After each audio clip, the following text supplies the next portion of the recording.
नमस्कार, स्वागत है आप सभी का कालचक्र में। मैं हूं विपनेश माथुर और मेरे साथ हैं प्रश्न कुंडली विशेषज्ञ पंडित सुरेश पांडे जी। पंडित जी, बहुत बहुत स्वागत है। धन्यवाद। आरती करने से कम होंगे कष्ट, आरती करने से होगी बरकत, आरती करने से जागेगी किस्मत। देखिए कालचक्र। जी हां, आप भी अपने घर या मंदिर जाकर सुबह शाम आरती करते होंगे, लेकिन क्या आपने कभी सोचा है कि जिस विधि से आप आरती करते हैं क्या वो सही है? जिस समय आप आरती करते हैं क्या वो सही है? जिस बाती से आप आरती का दीपक जलाते हैं क्या वो ठीक है? अगर नहीं तो आज का कालचक्र आपको बहुत ध्यान से देखना चाहिए, क्योंकि आरती की सही विधि, महत्व और उसके करने का समय और दिशा, सबके पीछे एक खास लॉजिक है, या यूं कहें कि वैज्ञानिक और शास्त्रीय आधार हैं। क्या है आरती करने का सही तरीका? आरती से कैसे जुड़ा है विज्ञान? यही आज कालचक्र में पंडित जी आपको बताने वाले हैं। और इसके अलावा अगर आपका कोई भी सवाल है तो आप हमें फोन कर सकते हैं। हमारा नंबर नोट कर लीजिए, नंबर है 012066522411। और अपनी चर्चा की शुरुआत करें उससे पहले जान लेते हैं कि आज का शुभ मुहूर्त आपके लिए क्या है।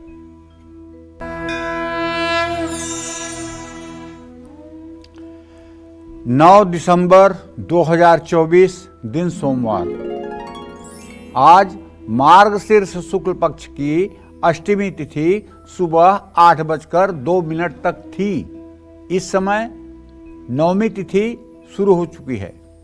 पूर्वा भाद्रपद नक्षत्र दोपहर 2:56 तक, इसके बाद उत्तरा भाद्रपद नक्षत्र शुरू होगा। सिद्ध योग रात 1:06 तक, इसके बाद व्यतिपात योग शुरू होगा। आज रवि योग बना हुआ है और इसी क्रम में रोज की तरह आज के भी कुछ अशुभ मुहूर्त हैं। जैसे सोमवार है तो राहु काल रहेगा, आप जानते हैं, सुबह 7:30 बजे से 9 बजे तक। यमगंड काल रहेगा सुबह 10:56 से दोपहर 12:14 तक। और गुलिक काल रहेगा दोपहर 1:31 से दोपहर 2:49 तक। इन अशुभ समयों में किसी नए कार्य का शुभारंभ या यात्रा के लिए प्रस्थान हो सके तो नहीं करना चाहिए। जय मां विंध्यवासिनी। और आइए आज की अपनी खास चर्चा की शुरुआत करते हैं, जो है आज आरती पर आधारित, जो सुबह शाम डेली आप अपने घर में करते हैं। तो आरती करने का सही तरीका, समय और दिशा के बारे में पंडित जी से जानते हैं, लेकिन उससे पहले आरती करने का शास्त्रीय और वैज्ञानिक आधार क्या है, ये पंडित जी हमें पहले बताइए आप। देखो विपनेश, सनातन धर्म में या ये कहो कि हिंदू धर्म में जी,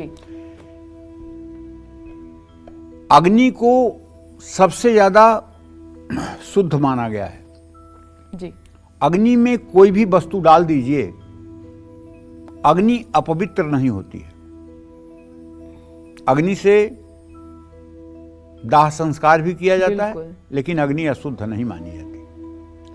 अग्नि से चाहे जो कार्य किया जाए, लेकिन किसी भी स्थिति में अग्नि अशुद्ध नहीं होती है। अग्नि को सनातन धर्म में शुद्धता का सबसे बड़ा प्रतीक माना गया है। अग्नि को कहीं भी अग्नि अशुद्ध नहीं मानी गई है शास्त्रों में। 3-4 चीजें और ऐसी हैं जो अशुद्ध नहीं मानी गई है। जैसे एक तो अग्नि अशुद्ध नहीं मानी गई है, और दूसरे कभी शंख अशुद्ध नहीं होता है, जो पूजा में हम इस्तेमाल करते हैं, जो हम बजाते हैं। उस शंख को आप बजा लीजिए, आपके बाद जस्ट मैं बजा लूं, लेकिन वो आपका जूठा नहीं माना जाएगा। मैं बजा लूं, उसके बाद आप बजा लीजिए बिना धोए, वो जूठा नहीं माना जाएगा। शंख जूठा नहीं होता। तीसरा, गाय का मल द्वार, गाय के गोबर करने का स्थान, वो कभी जूठा नहीं होता है। जब भी गाय का गोबर निकलेगा उसकी पूजा हो सकती है, वो पवित्र ही माना जाएगा, वो शुद्ध ही माना जाएगा जी। और चौथा, वेद पाठी ब्राह्मण का मुख, जिसके मुंह से वेद मंत्र निकलते हैं, जिसके मुंह से वैदिक ऋचाएं निकलती हैं, जिसके मुंह से भगवत चर्चा निकलती है, उसका मुंह भी कभी अशुद्ध नहीं होता। और गंगाजल? गंगाजल तो अशुद्ध होता ही नहीं है। गंगाजल तो सबको शुद्ध करने वाला है। गंगाजल सबको शुद्ध करने वाला है, वो कभी अशुद्ध होता ही नहीं है। ठीक है। तो इस तरह से अग्नि जो है ये सबसे ज्यादा मतलब कि शुद्धता का प्रतीक है जी। तो इसीलिए हमारे सनातन धर्म में पूजा के अंत में आराध्य के सामने, मतलब जिसकी आप आराधना कर रहे हैं, उसके सामने एक विशेष विधि से घुमाई जाने वाली हुई लौ को आरती कहते हैं। आरती के महत्व के बारे में स्कंद पुराण में बताया गया है कि आरती को नीराजन भी कहा जाता है। पूजा पाठ में जो त्रुटि रह जाती है, क्योंकि देखो हम लोग मनुष्य हैं और भगवान अनंत कोटि ब्रह्मांड को धारण करने वाले हैं। शास्त्र ये कहते हैं कि न भगवान बुद्धिगम्य है, न ज्ञान गम्य है, न श्रम गम्य है, वो केवल प्रेम गम्य है। जब भगवान इतने महान हैं कि उनको शास्त्रों के द्वारा, वेदों के द्वारा नहीं जाना जा सकता है, यहाँ तक कि देवी भागवत में लिखा हुआ है कि 4 वेद, 6 शास्त्र, 18 महापुराण ये केवल चित्त की वृत्तियों का निरोध करते हैं, ईश्वर की प्राप्ति नहीं करवा सकते। मैं कोई अपने मन की बात नहीं कह रहा हूं, ये देवी भागवत की बात कह रहा हूं। ईश्वर का दर्शन और ईश्वर का सानिध्य, जानै सोई जेहू देहि जनाई और जानत तुम्हें हो जाई। वो जिसको अपने को दिखाना चाहें, जिसको अपने को जनाना चाहें, उसी को जना सकते हैं। और किसको जनाते हैं? भगवान शिव ने पार्वती से कहा है, हरि व्यापक सर्वत्र समाना, प्रेम ते प्रगट होई मैं जाना। वो प्रगट होते हैं, लेकिन कैसे?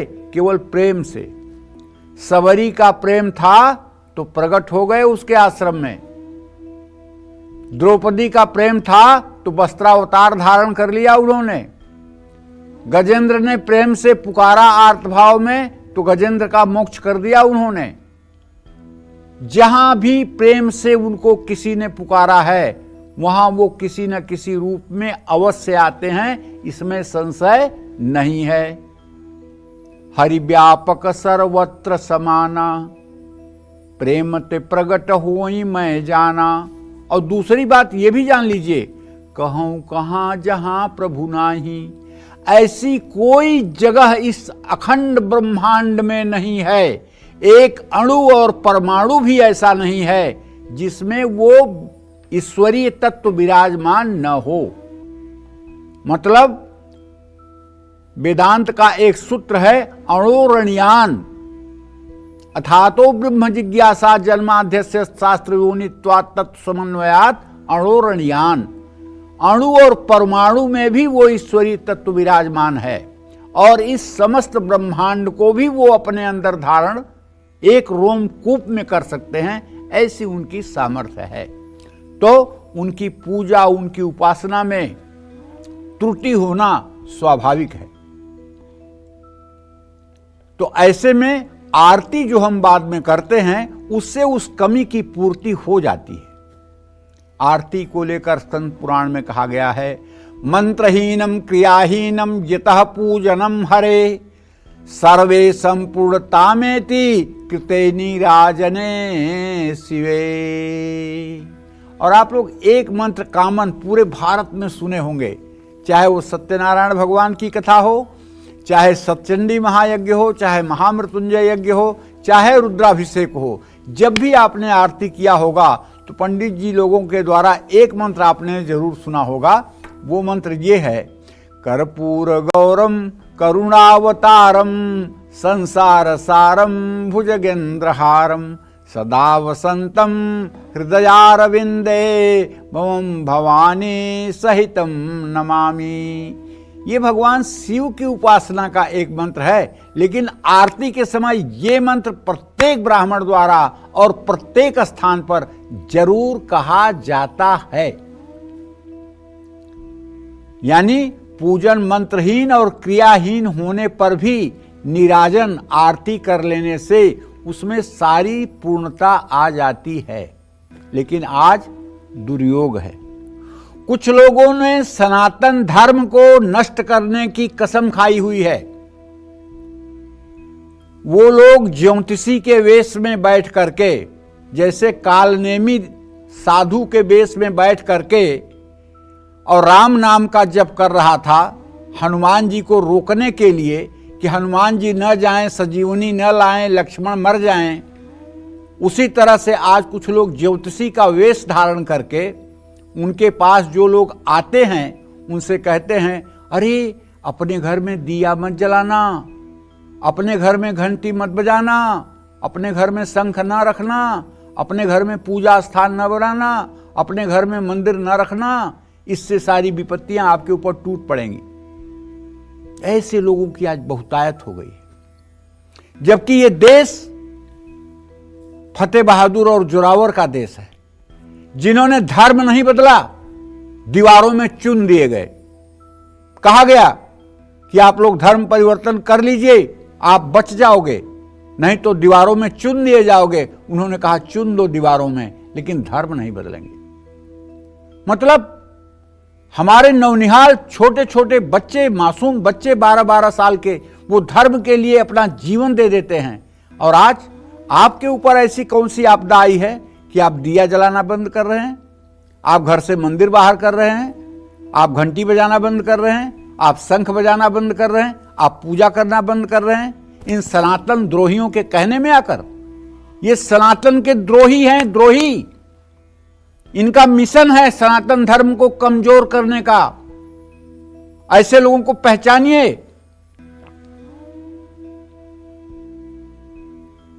देव पूजन से सकारात्मक शक्तियां हमारे मन को प्रकाशित करती हैं, इसके लिए आरती बहुत जरूरी है। अब मैं आपको आरती के वैज्ञानिक महत्व के बारे में बताता हूं। 5 बत्तियों वाले दीपक से आरती की जाती है, जिसे पंच प्रदीप कहा जाता है। ये पांचों तत्व क्षित जल पावक गगन समीर, आकाश, वायु तत्व, अग्नि तत्व, जल तत्व और पृथ्वी तत्व को दर्शाता है, जो हमारे अंदर पहले से ही मौजूद है। इन्हीं पंच तत्वों से ये हमारे शरीर का निर्माण हुआ है।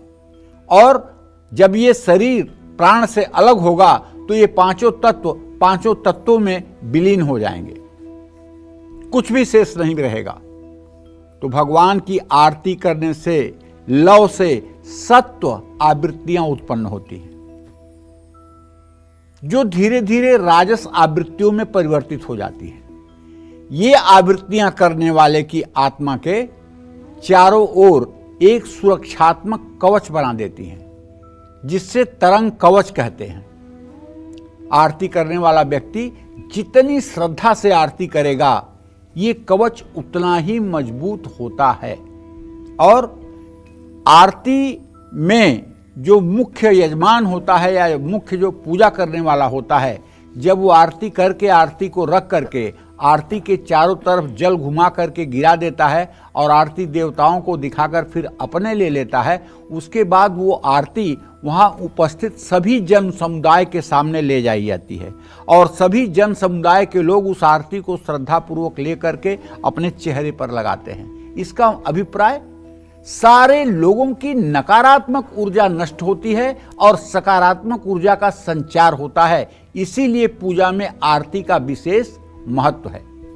पूजा में किसी प्रकार की न्यूनता, किसी प्रकार की कमी, कोई मंत्र कम बोला गया, कोई ज्यादा बोला गया, कोई वस्तु है, कोई वस्तु नहीं है, कोई शास्त्र सम्मत विधि में त्रुटि हुई है, तो वो सब आरती करने से पूर्ण हो जाती है। इसलिए चाहे छोटी पूजा हो चाहे बड़ी पूजा हो, आरती पूजा के अंत में अवश्य होनी चाहिए। जय मां विंध्यवासिनी। पंडित जी के साथ हमारी आरती पर चर्चा लगातार जारी है। आगे हम पंडित जी से ये जानेंगे कि कितनी बत्ती से आरती करना शुभ माना गया है, लेकिन उससे पहले हम राशिफल की शुरुआत करते हैं। मेष राशि की बात करते हुए जानते हैं कि आज आपकी आर्थिक स्थिति कैसी रहेगी, कामकाज, रिश्ते, सेहत साथी क्या है आज का उपाय आपके लिए, शुभ अंक क्या है, शुभ रंग क्या है, जानते हैं। देखिए, मेष राशि के जातकों को बताऊं कि आपका एक गोचर बदला हुआ है। आपके धन भाव का स्वामी शुक्र इस समय मकर राशि में आ गया है और वो अपने भाव से परस्पर पंचम नवम है। इसका सीधा मतलब है कि पैसा कमाने की आपकी कोशिश सफल होगी। और यदि आप नौकरी करते हैं तो आज ऑफिस में आपका शानदार प्रदर्शन रहेगा। जीवन साथी को कोई अच्छी खबर मिल सकती है, लेकिन हाँ ध्यान रखिएगा आपके छठे भाव में केतु है। अगर आप माइग्रेन के पेशेंट हैं तो सिर दर्द आज भी आपको परेशान कर सकता है। किसी के बहकावे में न आए। माँ लक्ष्मी को खीर का भोग लगाएं। शुभ अंक आपके लिए 2 है। शुभ रंग आपके लिए भूरा है। जय मां विंध्यवासिनी। और अब बात कर लेते हैं वृषभ राशि की। कैसी रहेगी आर्थिक स्थिति, कामकाज, रिश्ते, सेहत, शादी, क्या है आज का उपाय आपके लिए, शुभ अंक क्या है, जान लेते हैं।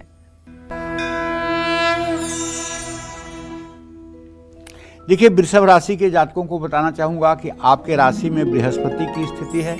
आपका व्ययेश मंगल जो है नीच राशि में तृतीय भाव में बैठा हुआ है, जो इस बात का संकेत करता है कि आज शॉपिंग पर आप पैसे खर्च कर सकते हैं। नौकरी पेशा लोगों से आग्रह है मेरा कि आपके दसम भाव में शनि चंद्रमा की युति है। मेरे भाई बिल्कुल आज लापरवाही मत कीजिएगा। आज की लापरवाही भारी पड़ सकती है। ज़्यादा गुस्सा रिश्ते को बिगाड़ सकता है। आज घर का माहौल शांतिपूर्ण रहेगा। जल्दबाजी में कोई बड़ा फैसला न लीजिए। शिवलिंग पर जल चढ़ाइए। शुभ अंक आपके लिए 4 है। शुभ रंग आपके लिए आसमानी है। जय मां विंध्यवासिनी। तो भगवान की आरती करने का शास्त्रीय और वैज्ञानिक आधार तो पंडित जी ने आपको विस्तार से बता दिया, लेकिन अब पंडित जी से ये जानते हैं कि कितनी बत्तियों से आरती करना शुभ माना गया है, और खासकर तब जब आप अपने घर या किसी मंदिर में भगवान की आरती कर रहे हों। तो पंडित जी बताइए। देखिए, पद्म पुराण में आरती के 5 अंग बताए गए हैं। पहला दीपमाला, दूसरा जलयुक्त शंख से, तीसरा धुले हुए कपड़े से, चौथा आम पीपल के पत्तों से, और 5वां साष्टांग दंडवत से।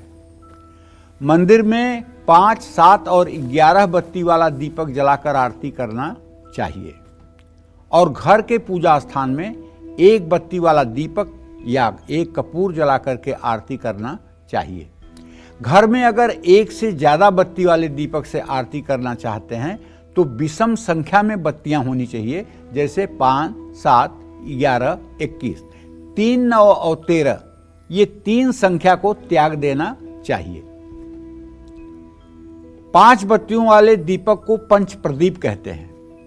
इसके पीछे का भाव है कि हे भगवान, हम पंच प्राणों के साथ आपकी आरती उतार रहे हैं। एक दिन में 1 बार से लेकर 4 बार, 5 बार तक आरती की जा सकती है। जैसे विंध्यवासिनी धाम में 4 बार माता की आरती श्रृंगार होता है। किन्हीं किन्हीं मंदिरों में 4 बार नहीं होता है, किन्हीं किन्हीं मंदिरों में कम बार होता है, और कहीं कहीं 5 बार भी की परंपरा है। तो ऐसे में जहां की जैसी परंपरा हो वहां उस तरह से आरती करना चाहिए, लेकिन घर में 2 ही बार आरती करना चाहिए, सुबह और शाम। घरों में आरती 2 बार ही की जानी चाहिए, क्योंकि आप गृहस्थ हैं। धर्म का मतलब होता है धारयेत इति धर्मः। धर्म का मतलब ये नहीं होता है कि आप गृहस्थ धर्म में हैं और हर समय नाक दबा करके मंत्र जप करते रहेंगे। नहीं, अगर धारयेत इति धर्मः धर्म है तो आप अगर पढ़ रहे हैं तो पढ़ना आपका धर्म है। अगर आप कमा रहे हैं तो कमाना आपका धर्म है। अगर आप बेटा हैं तो माँ पिता की सेवा आपका धर्म है। अगर आप पति हैं तो पत्नी की सुरक्षा आपका धर्म है। अगर आप पिता हैं तो बच्चों की परवरिश आपका धर्म है। आपका धर्म मंदिर में केवल घंटी हिलाने से पूरा नहीं होगा, मंदिर में केवल हाथ जोड़ने से पूरा नहीं होगा। आपका धर्म तब पूरा होगा जब आप अपने रिश्तों के प्रति अपनी जिम्मेदारियों का निर्वाह करेंगे, तब आपका धर्म पूरा होगा। भगवान कृष्ण ने अर्जुन से कहा है, मां मनुस्मर युद्ध कर। हे अर्जुन, मेरा स्मरण करते हुए तू युद्ध कर। अब बताओ, कहीं सर काटना, गर्दन काटना भी धर्म होता है? लेकिन हाँ, होता है। धर्म की व्यापक परिभाषा है। इसीलिए प्रभु ने कहा है कि तुम्हारा छात्र धर्म है, तुम क्षत्रिय धर्म में पैदा हुए हो, इसलिए युद्ध करो और ये लोग पहले से मारे जा चुके हैं, इन सबको मार डालो। ये भी एक धर्म है। तो कहने का मतलब, आपको इस संसार में जो जिम्मेदारी मिली है, जो स्वांग मिला है, जो रोल मिला है, जो एक्टिंग करने का रोल मिला है, उसको आप बखूबी निभाइए। पुत्र का रोल मिला है, पति का रोल मिला है, भाई का रोल मिला है, बेटे का रोल मिला है, उसको आप अच्छी ढंग से निभाइए। यही धर्म है। धर्म का मतलब नहीं कि आप कह दीजिए मुझसे तो कोई मतलब नहीं, मैं तो केवल बस भगवान का ही नाम लूंगा। और भगवान का नाम लीजिए, बूढ़े माता पिता परेशान हैं, खांसी आ रही है, दवाई नहीं ला रहे हो, बच्चों की पढ़ाई खत्म हो रही है, पत्नी दुखों से दो चार हो रही है, ये धर्म नहीं है। तो घरों में जो आरती की जाती है वो सुबह शाम 2 बार की जाती है। गृहस्थ को पूजा कम करनी चाहिए और अपने उत्तरदायित्व का निर्वहन प्रभु का स्मरण करते हुए जरूर करना चाहिए। जय मां विंध्यवासिनी। चलिए आगे बढ़ते हुए मिथुन राशि की हम बात कर लेते हैं। आज मिथुन राशि वालों का दिन कैसा रहने वाला है, कितना साथ देगा आपका भाग्य, आज जान लेते हैं। देखिए, आपके धन भाव में मंगल है, उसका स्वामी चंद्रमा है और बुध और चंद्रमा की स्थिति केंद्रस्थ है। ऐसे में आज ये कहा जा सकता है, आज पैसों से जुड़ी कोई समस्या तो नहीं मुझे दिखाई दे रही है आपके जीवन में। लेकिन अगर आप नौकरी पेशा हैं तो आपके ऊपर काम का बोझ बढ़ सकता है। किसी पुराने दोस्त से मुलाकात भी हो सकती है और घुटनों का दर्द भी आपको परेशान कर सकता है। लेकिन अगर आपकी उम्र 54 साल से ज़्यादा है तो क्षमता के अनुसार किसी की मदद करिए, धार्मिक कार्यों में योगदान करिए। शुभ अंक आपके लिए 8 है, शुभ रंग आपके लिए गोल्डन है। जय मां विंध्यवासिनी। और पंचकुला से इस वक्त कालचक्र दर्शक मोनिका जी हमारे साथ मौजूद हैं। स्वागत है आपका, अपना प्रश्न कीजिए पंडित जी से। चलिए, संपर्क उनसे नहीं हो पा रहा है। हाजीपुर से आरती जी हमारे साथ मौजूद हैं। स्वागत है आपका, कालचक्र में सवाल कीजिए पंडित जी से। चलिए, अभी हमारी बात दर्शकों से नहीं हो पा रही है, लेकिन अभी हम राशिफल को आगे बढ़ाते हुए बात कर लेते हैं कर्क राशि की, कि आज आपका दिन कैसा बीतेगा और आपका भाग्य कितना साथ देगा, ये जान लेते हैं। कर्क राशि का स्वामी चंद्रमा यद्यपि शनि के साथ इस समय अष्टम भाव में है, लेकिन धनेश सूर्य की स्थिति पंचम भाव में है। ऐसे में पैसा कमाने के अवसर आपको मिलेंगे। नौकरी में बदलाव की भी संभावना है। घर में मेहमान आ सकते हैं और आज आपको पेट से संबंधित कुछ समस्या हो सकती है। आज आपको चाहिए कि व्यर्थ का वाद विवाद किसी से बिल्कुल ना करें और हो सके तो श्री सूक्त और कनकधारा स्त्रोत का पाठ करें। शुभ अंक आपके लिए 5 है, शुभ रंग आपके लिए सिल्वर है। जय मां विंध्यवासिनी।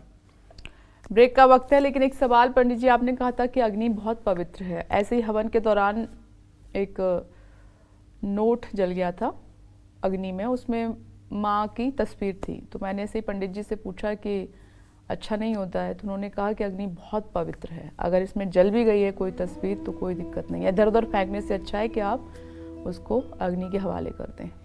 देखिए, सही बात ये नहीं है, लेकिन अगर संयोग से ऐसा हो गया, प्रायः ये होता है कि थोड़ी सी भी लापरवाही करने पर घर के मंदिरों में दिया जला के रख दिया गया और मान लीजिए कि चित्रों के ऊपर चुन्नी उड़ाई गई है, वो किसी तरह से चुन्नी में मतलब कि जो है आग ने पकड़ लिया और कई बार ऐसा और मंदिर जल गया या मूर्तियां जल गई, तो इससे डरना नहीं चाहिए, ठीक है ना, बल्कि फिर से नई मूर्तियां स्थापित करनी चाहिए और फिर से मंदिर की साफ सफाई करके उसको अच्छे से उसे व्यवस्थित करना चाहिए। अग्नि शुद्ध है इसका मतलब नहीं कि वो मतलब कि मूर्तियों को जलाए तो ये पवित्र कार्य है, नहीं, ये सिर्फ हमारे लापरवाही का एक परिणाम है। दूसरी बात, जो मूर्तियां खंडित हो गई हैं या जो मूर्तियां, जो चित्र फटे टूटे हुए हैं, उन्हें हमें जलाना नहीं चाहिए, उन्हें हमें जलाना नहीं चाहिए, क्योंकि जलाया जाता है पंचभूत, जलाया जाता है छित जल पावक गगन समीर 5 तत्वों से बनी हुई वस्तु, और ये तो अविनाशी हैं, ये अविनाशी तत्व हैं। अविनाशी तत्व को अविनाशी में ही विलीन किया जाता है। जैसे किसी पवित्र जलाशय के किनारे एक गड्ढा खोद करके उसमें मतलब कि उस चित्र को डाल करके मिट्टी डाल दीजिए या किसी पवित्र जल में उनको प्रवाहित कर दीजिए। समझ रहे हैं? ये कभी दुर्भाग्य से यदि ऐसा हो गया, दुर्दैव से ऐसा हो गया, तो इसका कभी अनुकरण नहीं करना चाहिए कि नहीं नहीं मूर्तियां हैं तो इनको जला दिया तो वे पवित्री हो जाएगी। ऐसा नहीं करना चाहिए। लेकिन आज कुछ लोग क्या कर रहे हैं, घर की पुरानी मूर्तियां, टूटे हुई मूर्तियां, टूटे हुए चित्र ले जाकर के पीपल के पेड़ के नीचे रख दे रहे हैं। बिल्कुल। और पीपल के पेड़ के नीचे रख करके अपने कर्तव्य की इतिश्री कर ले रहे हैं। अब पीपल के पेड़ के नीचे कोई वृंदावन से महात्मा थोड़ी आएगा उठाकर ले जाने के लिए उसको। सही बात है। गंगा जी में, यमुना जी में नहीं ना, उसको कूड़े वाला ही उठाएगा, आज नहीं तो कल। तो आप भगवान को कहाँ छोड़ रहे हो? ऐसे में यदि आपने किसी देवी देवता की पूजा की है तो कम से कम इतना नैतिकता आपके अंदर होनी चाहिए कि उस प्रतिमा को ले जा करके, मैं नहीं कह रहा हूं कि ले जाकर नदी में प्रदूषण फैला दीजिए और ले जाकर नदी में डाल दीजिए। अगर मिट्टी की मूर्ति है तो घर में ही एक गमले में पानी भर कर रख दीजिए, उसमें मिट्टी की मूर्ति डाल दीजिए। मिट्टी की मूर्ति जो है मिट्टी में मिल जाएगी, जल में, और गमला भी आपके घर में रहेगा, उसमें पौधा लगा दीजिए तुलसी का।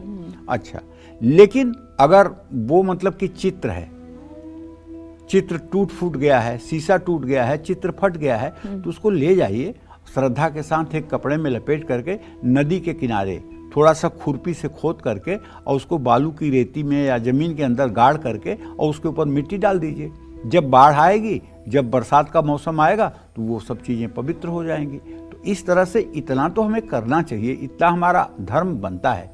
जो हमारे भौतिक माता पिता हैं, अगर हम उनके आखिरी अंत्येष्टि संस्कार को अच्छे ढंग से करने की कोशिश करते हैं, पवित्र स्थान पर ले जाते हैं, काशी ले जाते हैं, उनकी अस्थियों को हरिद्वार ले जाते हैं, तो हमारे जो परम आराध्य हैं, जो जन्म जन्म के हमारे रिश्तेदार हैं, भगवान तो हमारे जन्म जन्म के रिश्तेदार हैं ना, और ये रिश्ते तो बनते भी अड़ते हैं ना, तो उनकी अंत्येष्टि हमें क्यों नहीं अच्छी करनी चाहिए? उन्हें हमें अच्छी जगह पर क्यों नहीं ले जाना चाहिए? तो इसलिए हाँ, अगर कभी दुर्दैव से मंदिर जल जाता है या मंदिर में मूर्ति जल जाती है या चित्र जल जाते हैं, तो उसमें बहुत विषाद युक्त नहीं होना चाहिए, बहुत दुखी नहीं होना चाहिए, बल्कि सोचना चाहिए कि प्रभु ने इतने में ही कुछ बड़े संकट को टाल दिया है, अब फिर से नया मतलब कि करने की कोशिश करनी चाहिए। मुझे तो ऐसा लगता है कि माँ की, भगवान की कोई भी प्रतिमा आप किसी पर न छापें। हाँ बिल्कुल, अरे एकदम ये बात तुम सही कह रहे हो, लगातार हो रही है। हाँ बिल्कुल।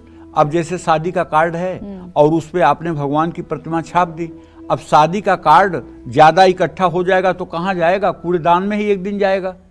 लोग अपना मतलब कि सामान बेचने के लिए देवी देवताओं का चित्र झोले पर छपवा दे रहे हैं, वो झोला कहाँ जाएगा? अंत में कूड़ेदान में ही जाएगा। लोग भगवान का चित्र छपवा करके और पोस्टर लगवा दे रहे हैं, पोस्टर 15 दिन के बाद फट रहा है और वो चित्र जो है नाली में गिर रहा है। ये सब महत पाप है। ये आपने बिल्कुल ठीक कहा है, सब महत पाप हैं। इन पापों को करने से बचना चाहिए, चित्र नहीं छपवाना चाहिए। ये महत दोष है, ये बहुत दोष है। कई ये ऐसा करने वालों के ऊपर जो है वो मतलब कि देवापराध बनता है। जितने भी दर्शक इस वक्त पंडित जी को सुन रहे हैं, हमारा प्रोग्राम देख रहे हैं, उम्मीद करते हैं कि ऐसी गलती आप नहीं करेंगे। आज कालचक्र में पंडित जी आपको आरती करने का साइंटिफिक पहलू बता रहे हैं, तो आप भी ध्यान से देखिए और सुनिए कालचक्र। चलिए चर्चा को आगे बढ़ाते हुए बात करते हैं आरती करने की सही विधि क्या है। अलग अलग देवी देवताओं के सामने आरती घुमाने की संख्या क्या होनी चाहिए, किस देवी देवता के सामने कितनी बार आरती करनी चाहिए, आइए जान लेते हैं पंडित जी से। पंडित जी, महत्वपूर्ण सवाल है, इसका जवाब आप विस्तार से दीजिए। देखिए, भगवान की आरती करते समय ओम की आकृति बननी चाहिए। ओम, इसको गीता में कहा गया है, एतद्वय अक्षरम ज्ञात्वा ब्रह्मलोके महीयते। ओम में 3 अक्षर है, अ उ म, जो ब्रह्मा विष्णु महेश तीनों देवताओं का परिचायक है। एतदालंबनम श्रेष्ठम, एतदालंबनम परम, एतदालंबनम ज्ञात्वा ब्रह्मलोके महीयते। ओंकार, भगवान श्री कृष्ण कहते हैं अक्षरों में मैं ओंकार हूँ।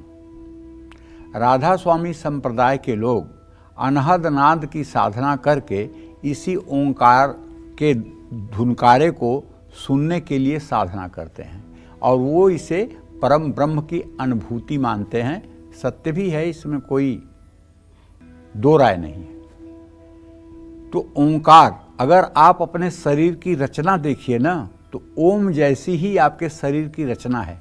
जैसे नाक की रचना देखिए तो ऐसे करिए तो ओम बन जाएगा, आँख की रचना है ऐसे करिए तो ओम बन जाएगा, यहाँ गर्दन के हड्डी की रचना देखिए तो ओम बन जाएगा। मतलब शरीर के प्रत्येक अवयव आपके ओम का आकार का रूप बनाते हैं। मुंह को देखिए तो ओठों का आकार ओम का बन जाएगा, यहाँ पसलियों का आकार देखिए तो ओम बन जाएगा। तो ओम से ही संपूर्ण ये 84 अंगुल का शरीर ये ओम से ही व्याप्त है, आच्छादित है। अलग अलग देवी देवताओं के सामने आरती घुमाने की संख्या भी शास्त्रों में अलग अलग कही गई है। जैसे श्री हरि विष्णु का संबंध 12 से है, यानी अंक 12 से है। नारायण का मंत्र 12 अक्षरी है, ओम नमो भगवते वासुदेवाय।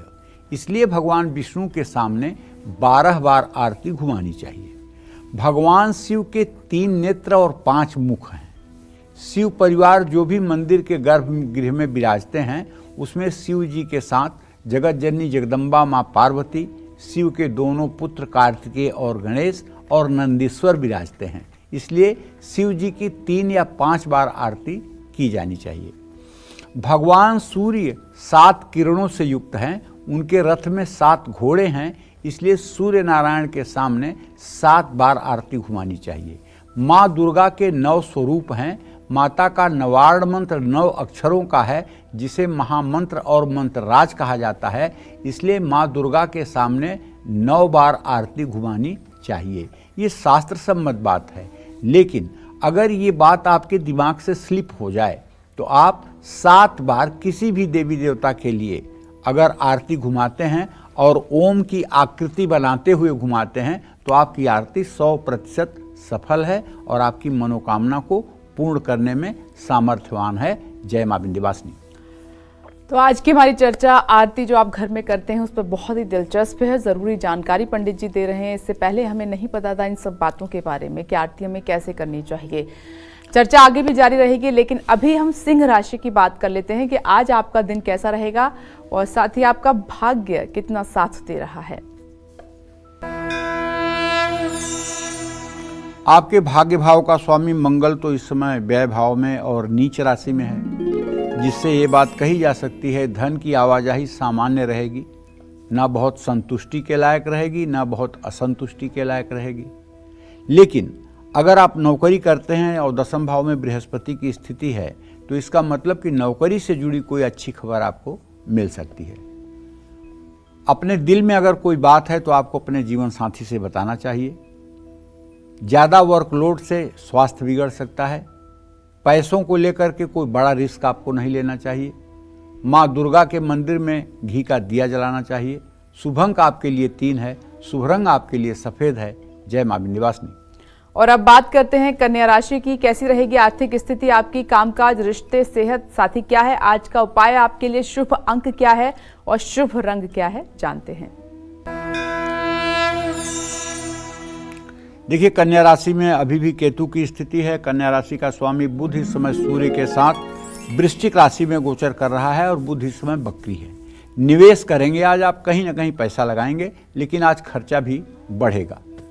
आज सबसे अच्छी बात यह है कि आपके भाग्य भाव में बृहस्पति है, इसलिए तरक्की का नया रास्ता खुलेगा। आपके व्यवहार से परिवार के लोग खुश रहेंगे। आज मौसमी बीमारियां आपको परेशान कर सकती हैं। बिना नियम जाने कोई बड़ा काम न करें। भगवान गणेश को दुर्वा अर्पित करें।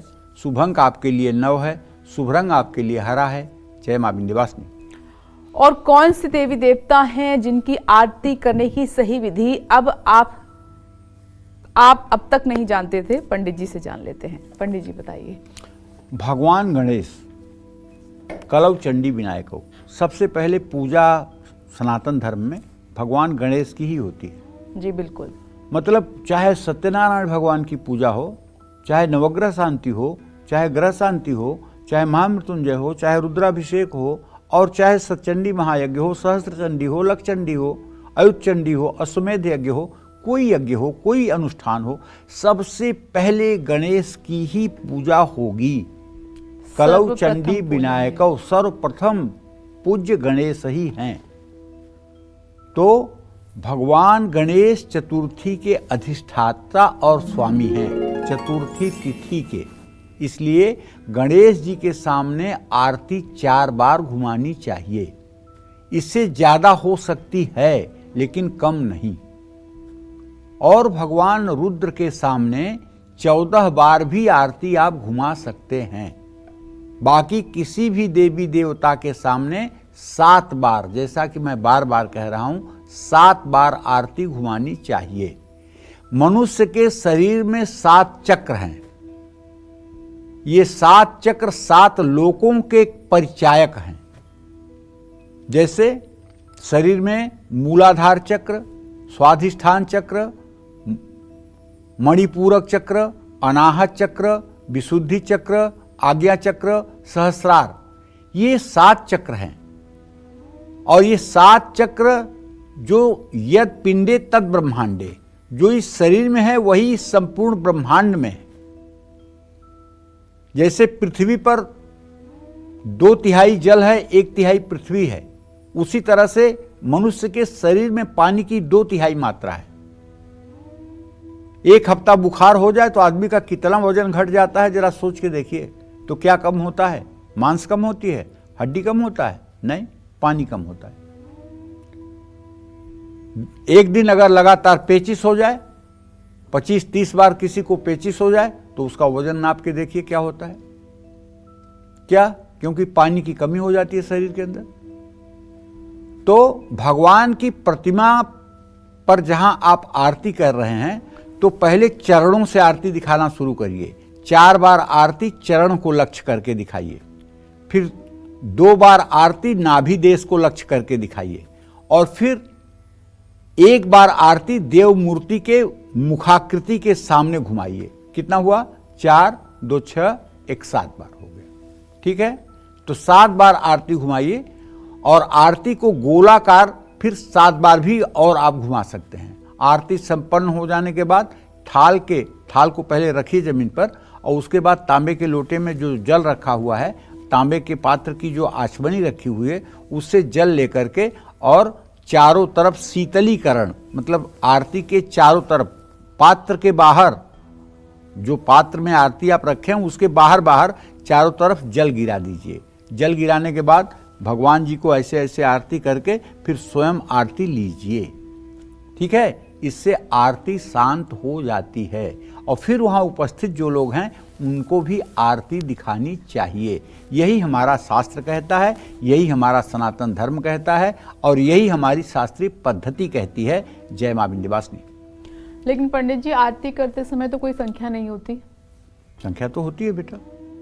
जब तक हम आरती पढ़ते हैं तब तक हम, वो एक अलग बात, परिवार का वो एक अलग बात है जी। जैसे आरती, तुम सही, एकदम सही कह रही हो।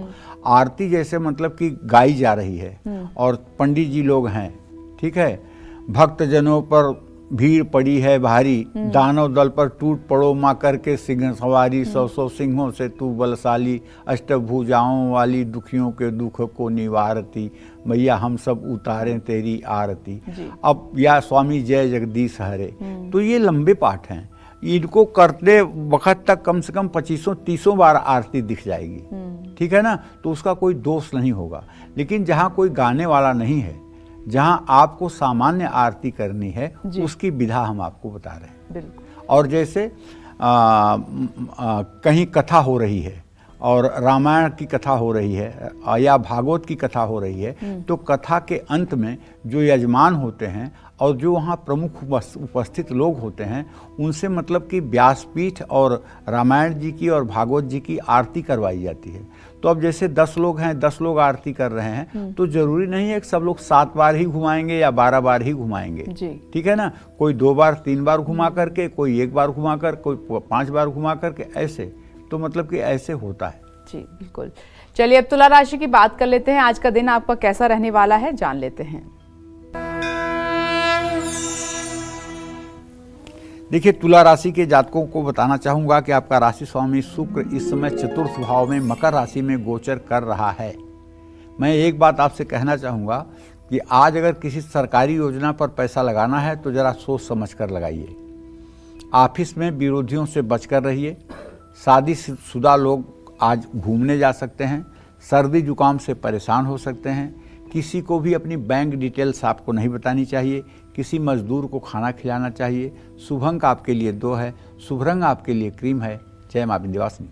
और अगर आप अपने घर में एक से ज्यादा देवी देवताओं की आरती करते हैं तो उसका सही तरीका क्या है, साथ ही आरती करने की सही दिशा क्या है, ये सब जानते हैं पंडित जी से।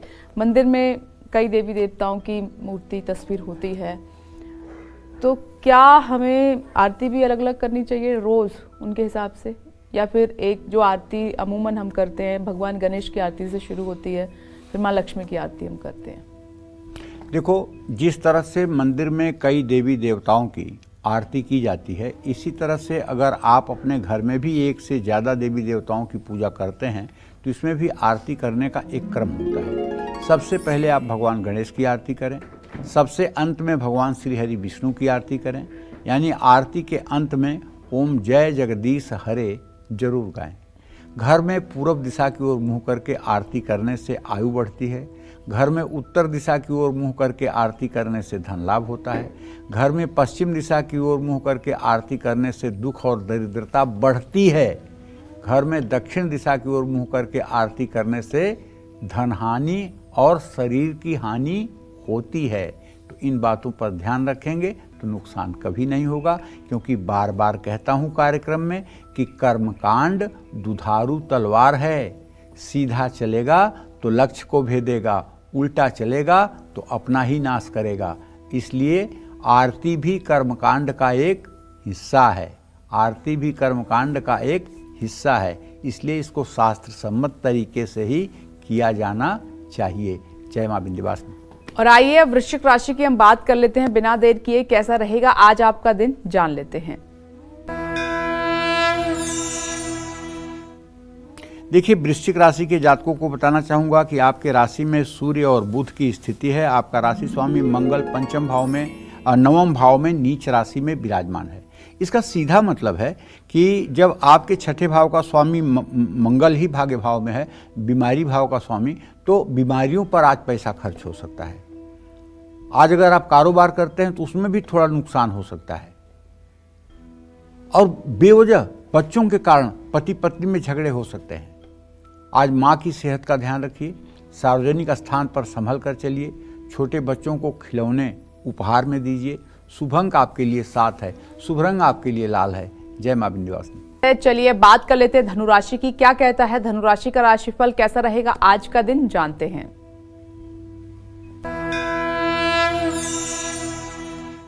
तो धनु राशि में इस समय केतु की स्थिति है। धनु राशि में नहीं, इस समय मतलब धनु राशि का स्वामी बृहस्पति अपने भाव से सदाष्टक योग बना रहा है, और ये सदाष्टक योग के कारण आज आपको कोई विशेष तो नहीं लेकिन कुछ धन का लाभ जरूर होगा। ऐसा मैं इसलिए कह रहा हूँ कि आपके द्वितीय भाव में शुक्र है। नौकरी पेशा लोगों को ओवर टाइम करना पड़ सकता है। पारिवारिक उलझनें समाप्त होंगी। आज स्वास्थ्य ठीक रहेगा। किसी दूसरे के काम का श्रेय बिल्कुल न लें। हनुमान चालीसा का पाठ करें। शुभ अंक आपके लिए 5 है। शुभ रंग आपके लिए गुलाबी है। जय मां विंध्यवासिनी। चलिए आगे बढ़ते हैं और मकर राशि की बात करते हुए जानते हैं कि आज आपका भाग्य कितना मजबूत है। मकर राशि में शुक्र की स्थिति है, और मकर राशि से धन भाव में शनि चंद्रमा की युति है। आज अपने खास लोगों से आपको धन लाभ हो सकता है। मेहनत का पूरा फल मिलेगा। दिल से काम करें। परिवार में मान सम्मान बढ़ेगा। मानसिक स्वास्थ्य का ध्यान रखें। आज दूसरों की बातों पर तुरंत भरोसा ना करें। ज़रूरतमंदों में कंबल दान करें। शुभ अंक आपके लिए 1 है। शुभ रंग आपके लिए सफ़ेद है। जय मां विंध्यवासिनी। हम आगे बढ़ते हैं और अब कुंभ राशि की बात कर लेते हैं। जानते हैं कि आज आपका भाग्य कितना साथ दे रहा है। देखिए, आज तो शनि और चंद्रमा की युति है आपके राशि में, और आपके आजीविका भाव में बुधादित्य योग है। आपके व्यय भाव में शुक्र है। प्रॉपर्टी की बिक्री से अच्छा फायदा हो सकता है। ऑफिस में अपने प्रोजेक्ट को किसी से शेयर न करें। धैर्य रखें, बिगड़े रिश्तों में सुधार होगा। घुटनों का दर्द आपको परेशान कर सकता है। किसी से धोखाधड़ी बिल्कुल ना करें। गुड़ का दान करें। शुभ अंक आपके लिए 9 है। शुभ रंग आपके लिए नारंगी है। जय मां विंध्यवासिनी। इसी क्रम में अब बारी है हमारी आज की आखिरी राशि यानी कि मीन राशि की। जान लेते हैं आज आपका भाग्य कितना मजबूत है। देखिए, मीन राशि के जातकों को बताना चाहूँगा कि आपके राशि में राहु की स्थिति है। खर्च बढ़ेगा, बचत भी कम होगी। छोटे कारोबारियों को फायदा होगा। परिवार में खुशनुमा माहौल रहेगा। मन शांत रखें, सेहत अच्छी रहेगी। किसी भी काम को हल्के में ना लें। गाय को हरा चारा खिलाएं। शुभ अंक आपके लिए 4 है। शुभ रंग आपके लिए ग्रे है। जय मां विंध्यवासिनी। तो चलिए अब बात कर लेते हैं आज के लकी ईमेल कुंडली विजेता की। और आज की हमारी ईमेल कुंडली विजेता है दिल्ली की रहने वाली रचना सेठी है, हमारे साथ फोन लाइन पर मौजूद हैं। बहुत बहुत स्वागत है आपका। मुबारकबाद। अपना सवाल कीजिए पंडित जी से। हाँ जी, राम राम पंडित जी। जय मां विंध्यवासिनी। जय मां विंध्यवासिनी। हाँ जी पंडित जी, मैं आपका प्रोग्राम काफी सालों से देख रही हूँ और अभी मैं विंध्यवासिनी माता के दर्शन करके आई हूँ। भगवान जी की बहुत कृपा है। पंडित जी, मेरे पास 10 साल का HR का एक्सपीरियंस है। तो मेरे पिछले 1 साल से जॉब में दिक्कत आ रही है। मुझे अच्छी जॉब नहीं मिल रही है। आप चिंता मत करिए। 12 जुलाई 2024 से आपकी शनि की दशा शुरू हो चुकी है। शनि आपका उच्च राशि में लग्न में बैठा हुआ है। आपके आजीविका भाव का स्वामी चंद्रमा है, जो अपने पूर्ण दृष्टि से अपने भाव को देख रहा है। अति शीघ्र भविष्य में आपको नौकरी भी मिल जाएगी और अच्छे से आपका जीवन निर्वाह भी होगा। लेकिन एक बात आपको बताना चाहूँगा कि आपके भाग्य स्थान में मंगल राहु के साथ है, जिसके कारण नौकरी के क्षेत्र में थोड़ा सा उतार चढ़ाव की स्थिति आती है। दूसरी बात, बृहस्पति आपके धन भाव में बैठा हुआ है। आपने नौकरी तो इतने दिन किया है, लेकिन इसके बावजूद भी धन संचय अभी आपके पास नहीं हो पाया है। धन संचय की कमी है। ऐसे में आपको रोज श्री सूक्त और कनकधारा स्त्रोत का पाठ करना चाहिए। माँ महालक्ष्मी की पूजा करनी चाहिए। ये उपाय करने के साथ साथ अगर हो सके तो एक लाजवर्त 10 रत्ती का चांदी की अंगूठी में बनवाकर दाहिने हाथ की मिडिल फिंगर में शनिवार को 4 बजे शाम शुक्ल पक्ष में धारण करना चाहिए। इससे आपके नौकरी की भी समस्या ठीक होगी और भविष्य भी आपका सुधरेगा। जय मां विंध्यवासिनी। नीता जी जयपुर से हमारे साथ फोन लाइन पर मौजूद हैं। स्वागत है आपका कालचक्र में। अपना सवाल कीजिए। हेलो। हाँ बोलिए। हाँ पंडित जी, कोटि कोटि वंदन आपको। मैं नीता बोल रही हूँ जयपुर से। जी बोलिए। पंडित जी, मेरे 3 प्रश्न हैं। मेरा जन्म है 15 सितंबर 1953 सुबह 5:45। चलिए, नीता जी से हमारा संपर्क टूट गया है, वो अपना सवाल तक नहीं कर पाई। लेकिन नीता जी, हम चाहेंगे आप दोबारा संपर्क करें और अपना सवाल पूछें पंडित जी से। तब तक हम अमृत कुमार जी से बात कर लेते हैं। स्वागत है आपका कालचक्र में। सवाल कीजिए अपना। चलिए, उनसे भी हमारी बात नहीं हो पा रही है। जिन दर्शकों से आज हमारी बात नहीं हो पाई है, तो आप आगे ट्राई कीजिए कालचक्र में और पंडित जी से जरूर बात कीजिएगा। अक्सर हमने देखा है कि आरती करने के बाद शंख में रखा जल लोगों पर छिड़का जाता है। इसके पीछे क्या कारण है, या यूं कहें कि इसके पीछे का वैज्ञानिक आधार क्या है? आइए पंडित जी से जान लेते हैं। पंडित जी बताइए। आरती के बाद ज्यादातर शंख में रखा जल लोगों पर छिड़का जाता है। ब्रह्मवैवर्त पुराण के अनुसार शंख में जल भरकर देव स्थान में रखा जाता है। उससे सभी पूजा सामग्रियां शुद्ध की जाती हैं। शंख में वैज्ञानिक दृष्टिकोण से बता रहा हूं, शंख समुद्र से प्राप्त होता है। शंख ऐसा नहीं है कि कोई बनाता है। तो उसमें जो प्रकृति ने तत्व दिया है वो गंधक, फास्फोरस और कैल्शियम, ये तीनों चीजें विद्यमान होती हैं। इनकी मात्रा होती है गंधक की, फास्फोरस की और कैल्शियम की। इस पर अर्धचंद्राकार चंदन का तिलक लगाने से इसमें रखा जल शुद्ध और शीतल हो जाता है।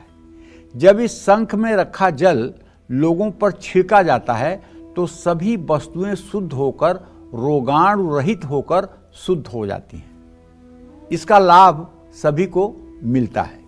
जैसे शंख बजाने से हृदय का रोग नहीं होता है। अगर कोई आदमी शंख बजा ले तेजी से तो आप उसकी ईसीजी करा के देख लीजिए, एंजियोग्राफी करा के देख लीजिए, उसके हार्ट में रत्ती भर कोई दोष नहीं निकल सकता। और अगर कोई हार्ट पेशेंट होगा तो वो शंख बजा ही नहीं पाएगा।